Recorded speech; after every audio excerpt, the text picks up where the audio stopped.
The God who is my fortress.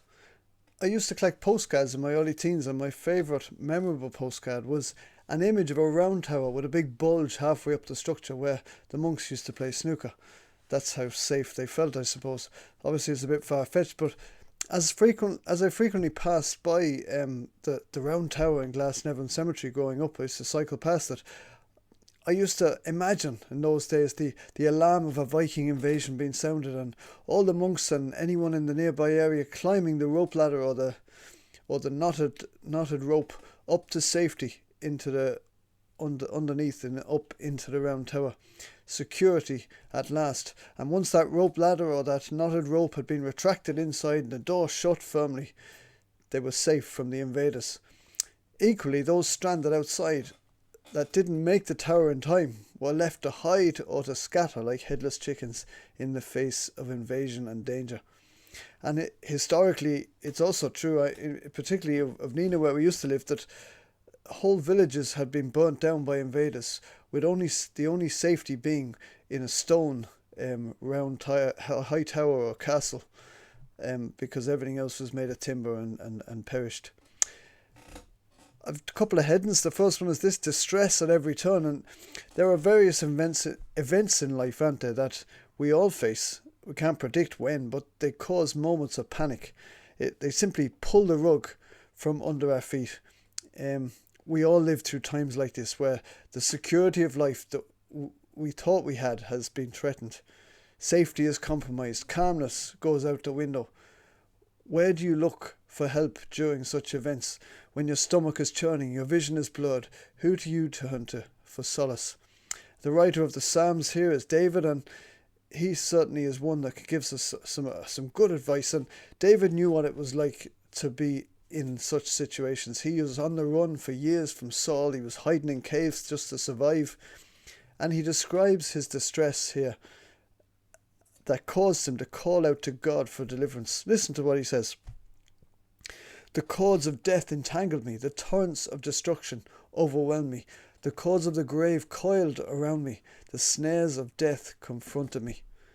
And David records in this short snippet and a couple of verses more that in a sense, he felt claustrophobic. He felt hemmed in, surrounded, hopeless, bound with rope or cords. In fact, he even describes at one point as if he's drowning in the rapids.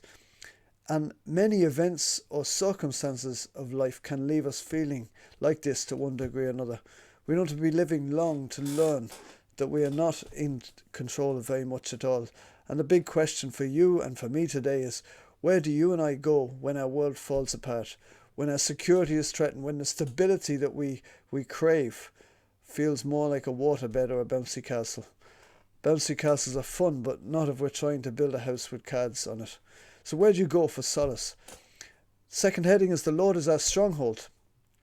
David knew who to run to because he rested in this particular name of God, the God who is our fortress. Listen to how he describes God. He says, I love you, Lord, my strength. The Lord is my rock, my fortress, and my deliverer. My God is my rock in whom I take refuge, my shield and the horn of my salvation, my stronghold. It's from Psalm 18. And these are the words of an outdoors man, a man who was a shepherd and a soldier, and later a king. And all the images are taken from that context. He hears about God as his rock, and that speaks, doesn't it, of strength and stability. He talks about God as a fortress, which pictures God as a stronghold or high tower in our own context here, like the formidable city on a hill. Or a shield speaks of God's protection. It also has the symbol of the king on it. The horn of salvation reminds us of the strength and points forward to sort of coming of the Messiah. And describing God as a high tower to run to is significant because the suggestion is the door is open for refuge and safety. And the implication is that once we flee to him for rescue, the divine strong tower is impregnable and indestructible. He's offering to be our fortress, a stronghold in the day of trouble, a thick wall of protection, a safety net of security. And what's more is the psalmist expresses his complete confidence that God can protect him and declares his trust in God, who can get him through the shaky events and circumstances of life. So next time you're in a fix, panicked by the circumstances that befall you, that may unsettle you, that may stress you out, remember that there is a God whose name is Rock, Fortress, Strong Tower, Stronghold. It's not wishful thinking. There is genuine refuge and safety in the arms of this God. The question isn't, can he protect us? He offers the highest tower out there, one that stretches through all eras of time. The question really is, will we allow him to protect us? Will we run to him in trouble and find restful peace, or will we scatter and panic like headless chickens? I encourage you to ask him today to be our strength and protection. Take heart from the assurance of this name of God and rest in it. The God who is our fortress, and have confidence that that God enables us to have composure even in the face of the storm.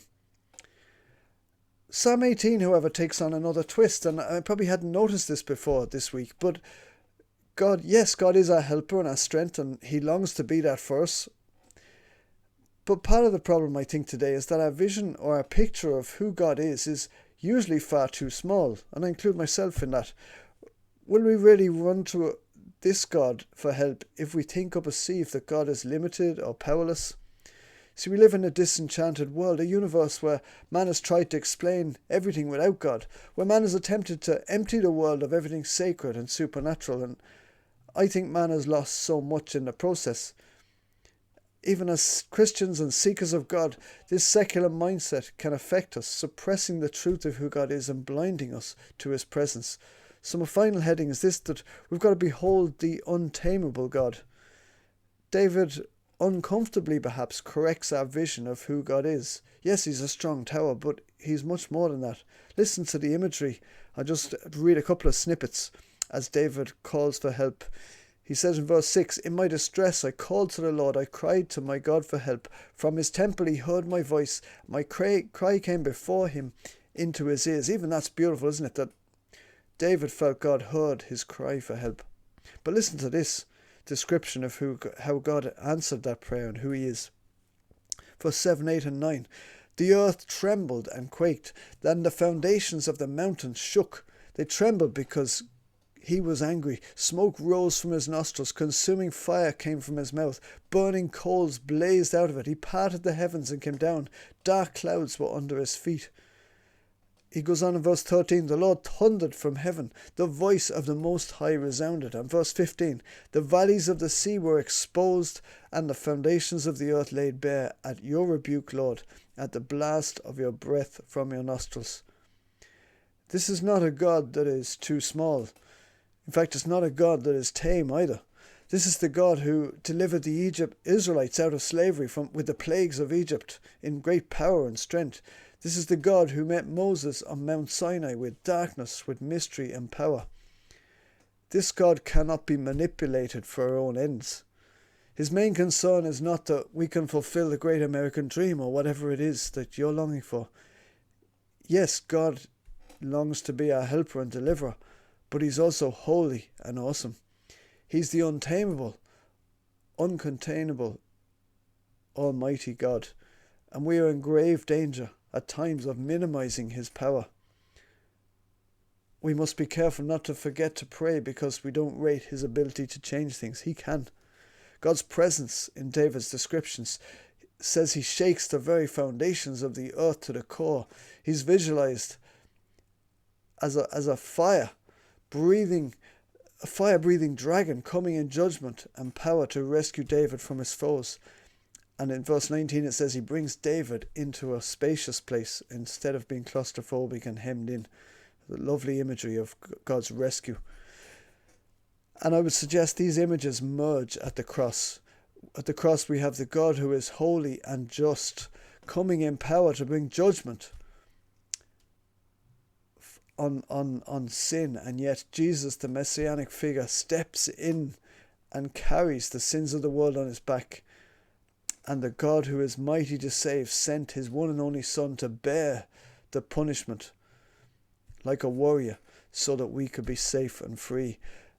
And so that when we submit to him, The cords of sin can be broken, our destiny can be transformed, and our security may be in God alone.